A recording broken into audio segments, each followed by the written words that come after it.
إذا هن مالهم موقوفين وفعلا في عصابة خاطفتهم، ليش لحتى يستنوا لليوم لحتى يطلبوا فدية؟ قصدي ليش لحتى ما يحكوا تاني يوم، ثالث يوم يا سيدي؟ ما بعرف أنا مستغرب مثلك، بس تركوا نايا تحاكيني. كان صوتها كان فيه خوف، وكانت باينة كأنها تعبانة.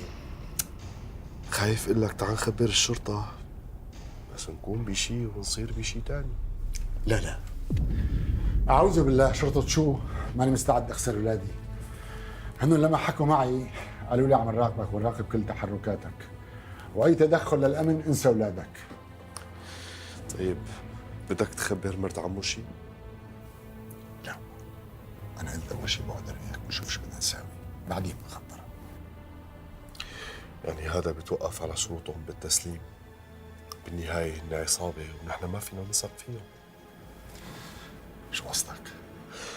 قصدي عمو، بركي أخذت المصاري وسلمتهم إياهم وما سلموك نايا وعروة، بتصير ما بتصير؟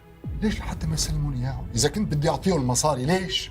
عمو مشان الله فهم علي، انت اخذت لهم المصاري واخذوهم منك تحت قوة السلاح، يعني بركي ما سلموك الاولاد، بركي اذوك، بركي ساووا. بركي معقول علاء؟ أنا عم بسألك وعم بستشيرك مشان تقول لي بركي؟ أنا بدي حل يرجعوا الأولاد سالمين. كيف؟ عندك حل؟ قل لي إياه، غير الحل اللي عم بحكيه أنا. ما عندك؟ ما في غير إني أدبر المصاري وآخذ لهم إياهم. بس المشكلة مشكلة وقت، ومشكلة توفر المبلغ مو بتوفر معي. انا معي 30 مليون كنت ضابهم لعرسي انا ونايا، خلص خذهم، بس يعني اكثر من هيك ما بقدر ادبر بصراحة. هلا أنا معي شوية مصاري، وبدنا نضطر نبيع ذهبات مرت عمك، شو بدنا نعمل؟ والسيارة بكفوا. أهم شيء يرجعوا الأولاد، بدي الأولاد يرجعوا بأقرب فرصة. عن إذنك.